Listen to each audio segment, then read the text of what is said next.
Richard Branson, the man with the golden touch and the billionaire smile. He's fabulously rich, famous as a rock star, and he always seems to be having a really good time. I've been extraordinarily fortunate. I've enjoyed every minute of my life. So I wouldn't swap my life with anybody. He's not impressed by wealth. He's more bothered about, do I have fun and do I have excitement? You got to have the balance. Branson parlayed a sexy name, Virgin, into branding gold. An astounding 300-plus goods and services, from rock to air travel to cell phones to trains. We have taken on the big, fat, bloated companies that have not really thought too much about the consumer, and we've gone in and shaken them up. If you'd analysed the risks that Richard was taking, you wouldn't take them, because no risk analysis would say, go ahead with this. To keep it all afloat, Branson became his own best pitchman, living out the Virgin values of adventure and fun, even if it meant putting his own life on the line. I do seem to have conceived almost every way known to man to try to kill myself, and I've been very fortunate to be here today to talk about some of these stories.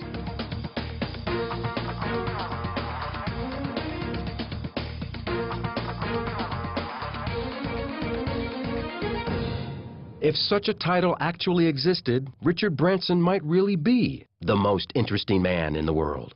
He owns his own island, balloons around the globe, works with world leaders, and he plans to take a Virgin submarine to the uncharted bottom of the ocean floor.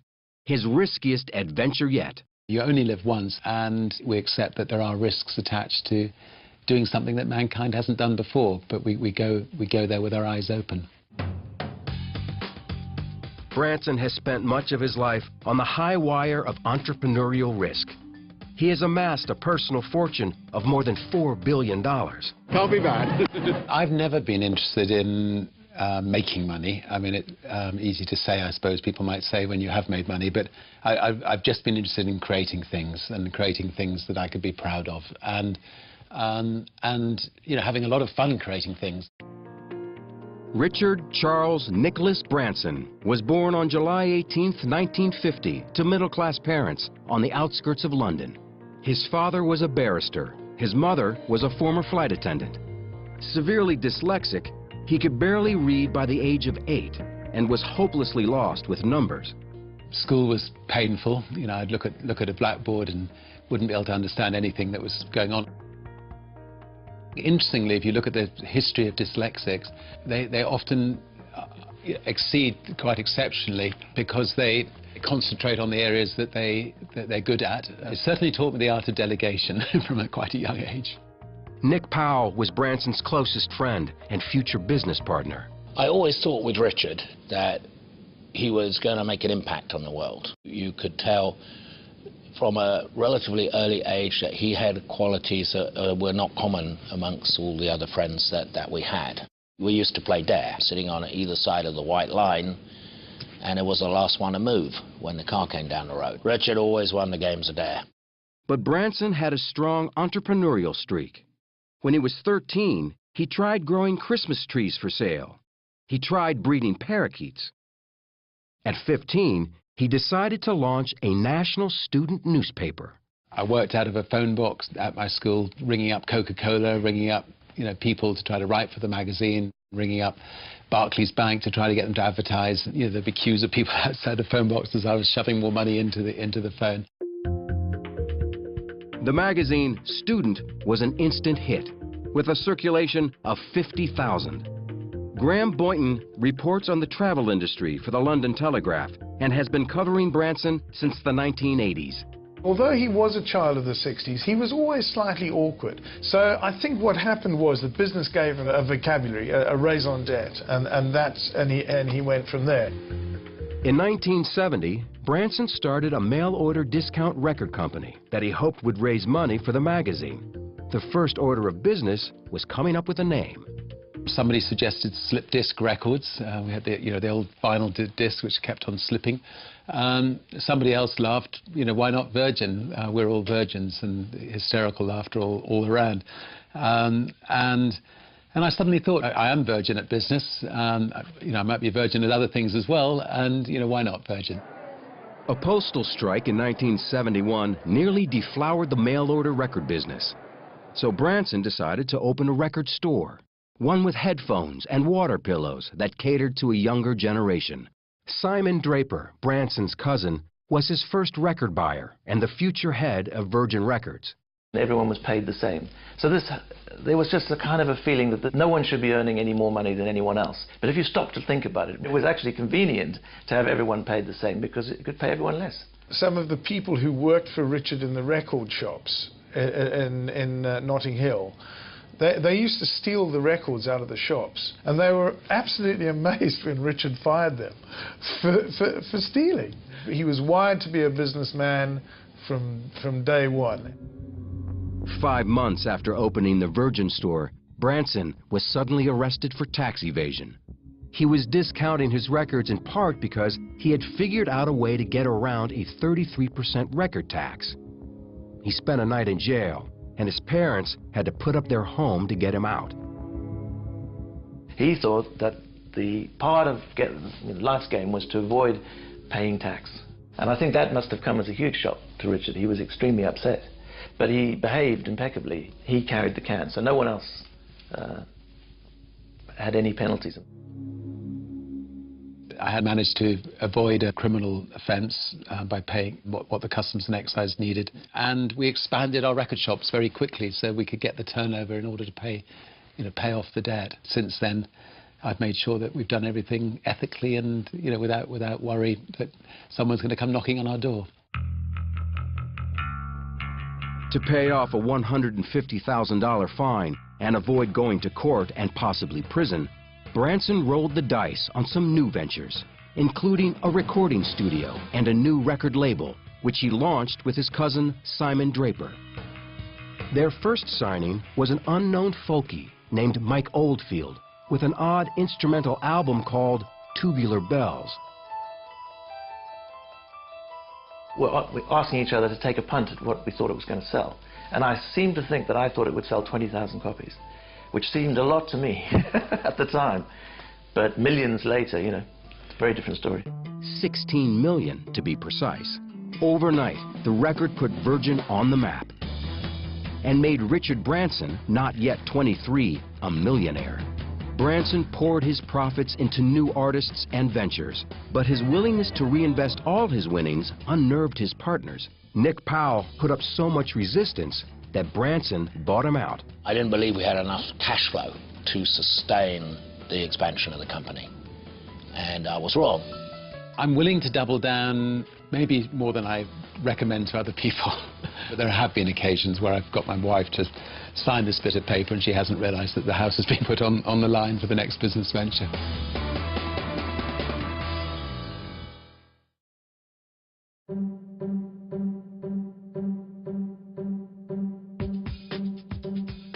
By 1984, Richard Branson was living the life of a rock and roll kingpin. He owned this island in, what else, the British Virgin Islands. And Virgin Records was one of the most successful independent labels in the world. The Sex Pistols, Simple Minds, Human League, Culture Club were all million-selling acts. Branson was flush with cash and looking for ways to spend it. Out of the blue, an insurance lawyer named Randolph Fields called and asked Branson to back him on a transatlantic airline.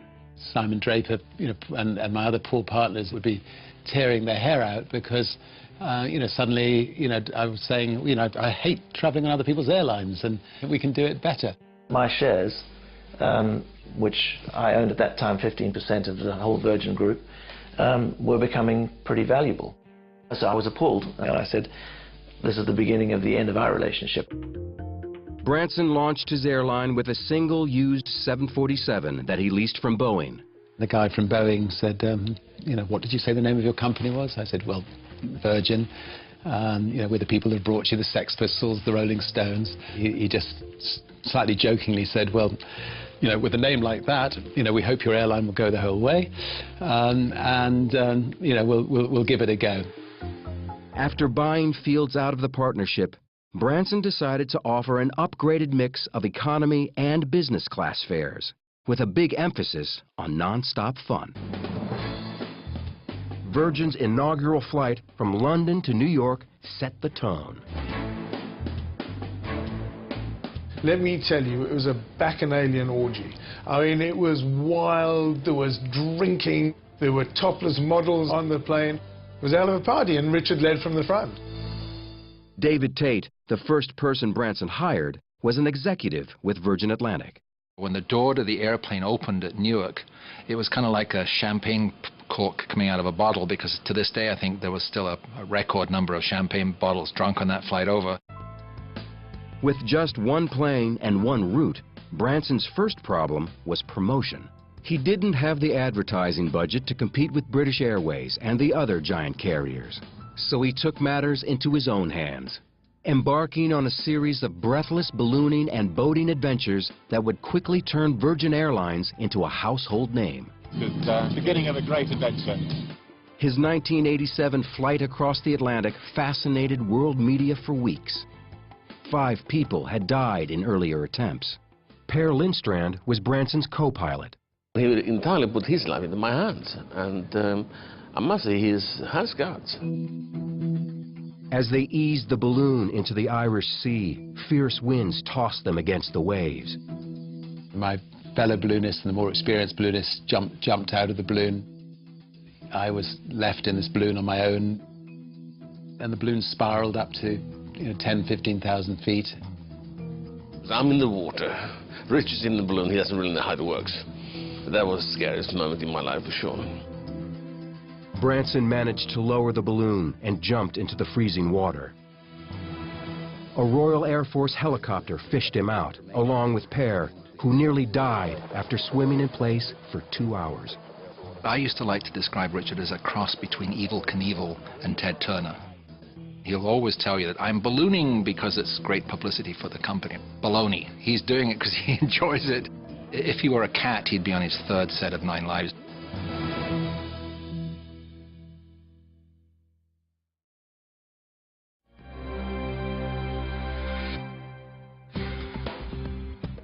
By the end of 1989, Richard Branson's world was expanding on all fronts. He married his longtime partner, Joan Templeman, in a ceremony on Necker Island. The couple already had 2 kids, 4-year-old Sam and 8-year-old Holly. The company was also branching out.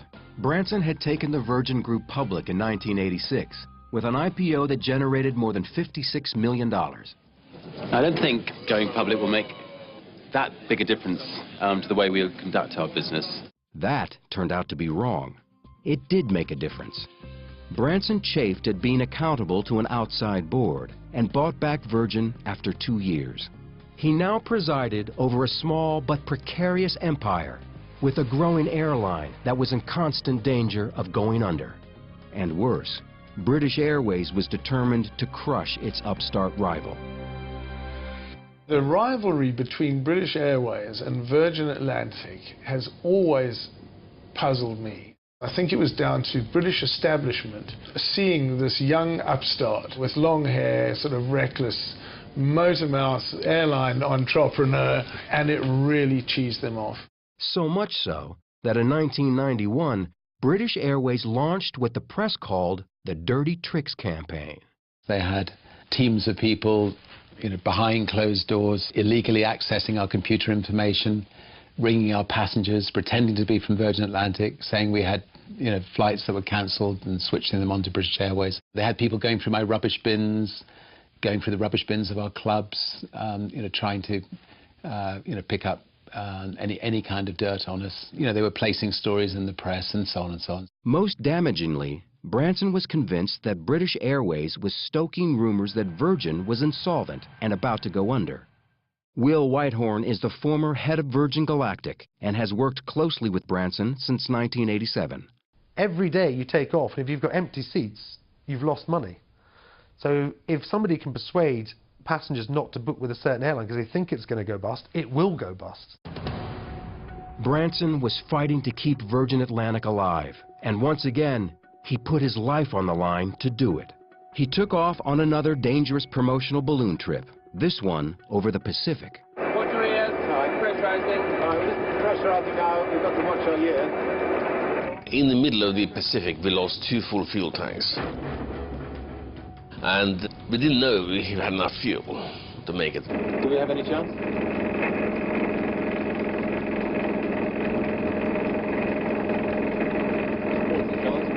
We knew that we had to fly this balloon at an average speed of over 180 miles an hour, and that was just blown by the wind, and so the chances of that happening were extraordinarily unlikely. But we got right into the core of the jet stream and suddenly saw the speedometer going 150, 160, 170, 180, 190, 200, 210, 220. I'm not a religious person, but it was as if somebody up there had just taken that balloon and was just pushing it through the jet stream. Branson and Lindstrand crash-landed on a frozen lake 300 miles from the nearest habitation. We missed where we were aiming for by 3,500 miles and landed in the Arctic in a snowstorm at minus 60 degrees, but we couldn't have been happier. In fact, by the time Branson thawed out, he was a superstar. His record label was heating up too. Virgin Records signed Janet Jackson and the Rolling Stones to multi-year deals. But in the short term, it was irrelevant. British Airways' Dirty Tricks campaign against Virgin Atlantic was making it impossible to get credit. To save the airline, Branson had to make the toughest call of his life. He decided to sell his beloved record company. Penny Pike served as his personal assistant for 31 years. Everyone was terribly shocked. I mean, Richard was more shocked than most people, that he cried and cried and cried. It was a bit like selling a child. I told the staff, burst into tears, ran down back towards my house with tears streaming down my face. You passed this sign that said Branson sells for $1 billion, and I realized life wasn't that bad. He secured the future of Virgin Atlantic because he had enough capital behind him after that to be able to look any competitor in the face and say, well, I can sit this out as long as you can. People said at the time we were mad to sell the record company to put the money into an airline. As it turns out, of course, the record industry's collapsed, and the airline industry hasn't done too badly for us. 1 month after the $1 billion label deal, Branson sued British Airways for libel. The airline settled out of court and paid Branson a record $1.1 million. We won the biggest libel damages of any libel case, and they had to make a public apology. Oh, Richard Branson was elated. That day was probably one of the great days of his business career. He'd done it. He'd stomped on the mighty British Airways. That night, he was on the phone to various people, and he had this real determination in his voice that this was the moment, that he was going to make Virgin Atlantic a global success, and he was going to take this company and grow it around the world.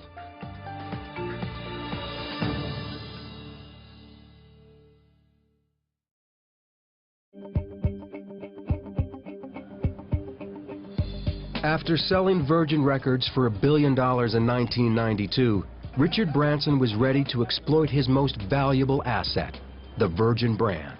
We suddenly realized, we actually have, something which is something we've got to protect and we've got to nurture. The brand is ultimately what Virgin's all about.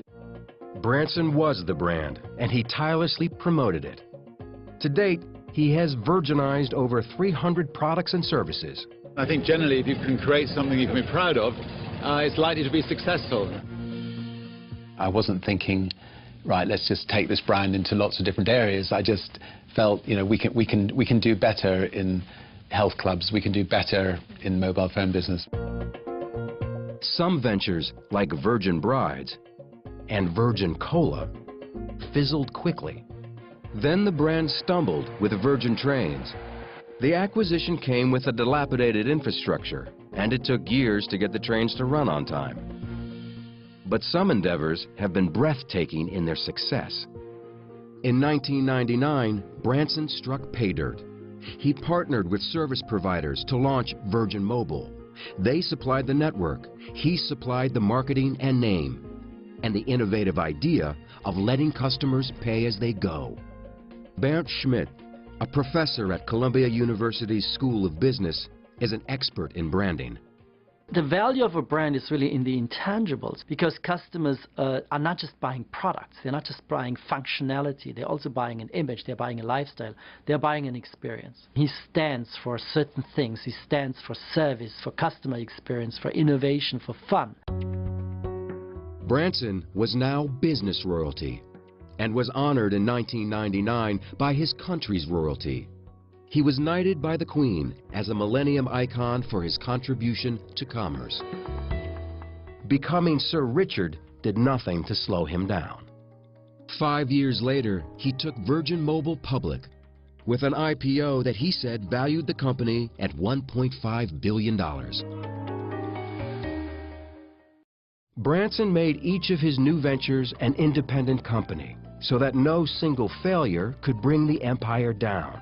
Nevertheless, analysts have regularly questioned the value of the Virgin Group, which is still privately held. The headlines would be, when's Branson's balloon going to burst? And every time we started something new, stretching the brand too thin. And sometimes they went far off the truth. The Virgin Group continued to spin off new ventures.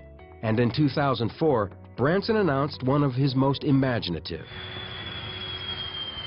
He was going to take people into outer space, beginning with his own mother. I think we're within about 18 months of going up into space and then starting a whole new era of commercial spaceship travel. Hopefully hundreds, if not thousands of people will be able to have the chance to become astronauts and go into space. It's a huge risk. It's rather like putting your name, your brand on a Formula One race car. It's great when it's winning, but if it ends up wrapped around a concrete pole somewhere, then it has a lot of downside. Branson stretched the Virgin brand even farther in 2006. With his own airline spewing tons of CO2 into the atmosphere, he pledged to spend all profits from his transportation companies over the next 10 years, an estimated $3 billion, to fund research for an eco-friendly biofuel. He also launched the Council of Elders, a crisis intervention dream team led by Nelson Mandela. I'd reached the age of 55. I'd made good money. So I could pick up the phone to pretty well anybody and cut through and get things done. Suddenly I was in a position where I could maybe make a difference in the world. Critics have scoffed at the new socially minded Branson and point to the offshore tax shelters he has used for decades to protect his wealth. I don't think Richard's any different to the other very, very wealthy businessmen who've got armies of accountants and lawyers telling them, where to put their money, where to hide their money.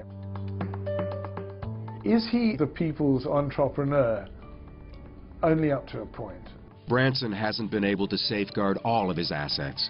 Virgin America had a rough time getting off the ground and lost nearly $400 million before beginning to turn a profit in the third quarter of 2010.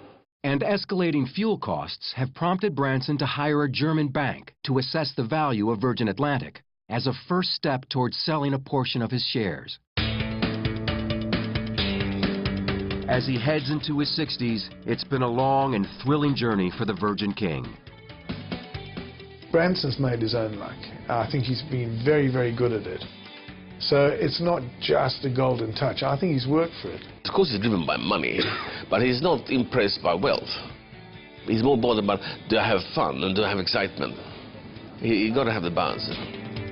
I've been extraordinarily fortunate. I've enjoyed every minute of my life. Going forward, most of my time will be spent on setting up not-for-profit enterprises and seeing them, tackling some of the big problems in the world. But at the same time, we will still have wonderful adventures, go to space, go to the bottom of the oceans, and still push ourselves and challenge my children and challenge the people around me and have a blast.